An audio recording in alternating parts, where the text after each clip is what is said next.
اب سب سے اہم بات رفع الیدین کے تعلق سے میں عرض کرنا چاہتا ہوں کہ نبی کریم صلی اللہ علیہ وسلم نے آخر وقت تک رفع الیدین نہیں چھوڑا ہے۔ اس سلسلے میں ایک روایت ملتی ہے، اب تک میں یہ سمجھتا تھا کہ وہ روایت موضوع ہے یا وہ روایت ضعیف ہے۔ اس روایت کو دیکھ لیتے ہیں۔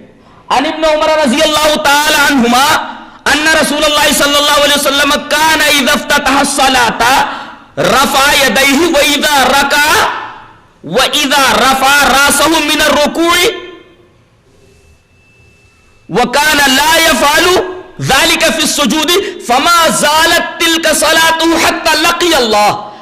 یہ روایت حضرت حافظ ابن حجر اسقلانی رحمت اللہ علیہ اپنی حدیث کی کتاب تلخیص الحبیر کے اندر لائے ہیں۔ ترجمہ یہ ہے، حضرت ابن عمر رضی اللہ تعالیٰ عنہ فرماتے ہیں کہ رسول اللہ صلی اللہ علیہ وسلم جب نماز کو شروع کرتے تب رفع الیدین کرتے، جب رکوع کرتے تب رفع الیدین کرتے، اور جب رکوع سے سر اٹھاتے تب رفع الیدین کرتے، اور سجدے کے وقت سجدے سے سر اٹھانے یا جانے میں رفع الیدین نہیں کرتے تھے۔ فما زالت تلک صلاۃ حتی لقی اللہ، آپ کا یہی عمل رہا یہاں تک کہ آپ نے اللہ سے ملاقات کر لی۔ اللہ، یہ حدیث بتا رہی ہے کہ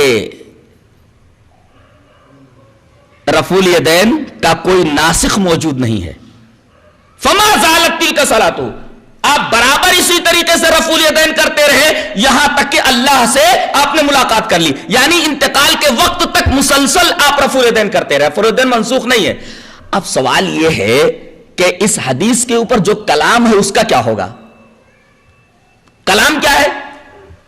اس میں دو راوی ہیں، ایک عبد الرحمن ابن قریش ہیں اور عبد الرحمن ابن قریش کے باپ ابن خزیمہ، عبد الرحمن ابن قریش ابن خزیمہ، ان کے بارے میں ذہبی نے یہ کہا ہے کہ یہ وضاعت، یعنی یہ حدیث گڑھا کرتے تھے، یہ اتہام ہے۔ سلیمانی نے یہ اتہام ذکر کیا ہے، لیکن حقیقت یہ ہے کہ یہ صرف تہمت ہے۔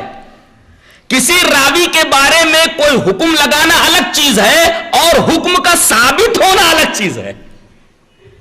کسی راوی کو ضعیف کہہ دیا جائے وہ ایک الگ چیز ہے، لیکن اس کا ضعف ثابت ہونا یہ الگ بات ہے۔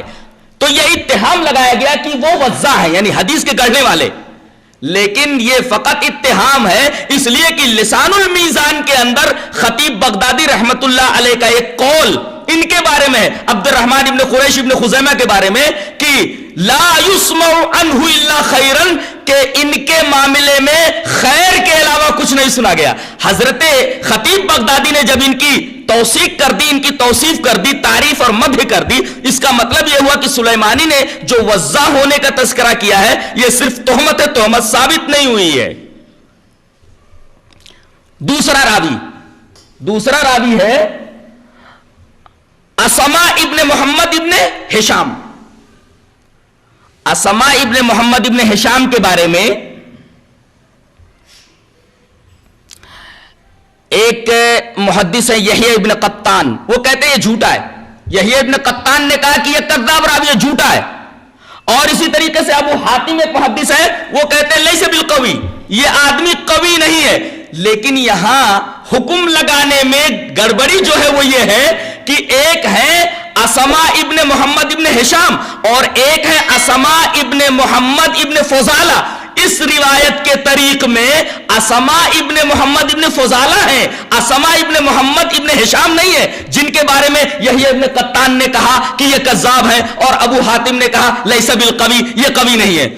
در حقیقت یہ جرح اسما ابن محمد ابن ہشام کے اوپر ہے، اور اس روایت کے طریق میں اسما ابن محمد ابن ہشام نہیں، اسما ابن محمد ابن فضالہ ہے، ان کے بارے میں اس طریقے کی جرح موجود نہیں ہے۔ تو یہ دو راوی تھے، عبد الرحمن ابن قریش ابن خزیمہ اور اسما ابن محمد ابن ہشام۔ اسما ابن محمد ابن ہشام کے بارے میں وضاع ہونے، یہ کذاب ہونے کا اور لیس بالقوی ہونے کی بات کہی گئی ہے۔ اسما ابن محمد ابن فضالہ جو اس روایت کے طریق میں، ان کے اوپر یہ حکم نہیں ہے، لہذا یہ حدیث بالکل صحیح سالم ہے، جس سے ثابت یہ ہو جاتا ہے کہ پھر نبی کریم صلی اللہ علیہ وسلم آخر وقت تک رفع الیدین کرتے رہے.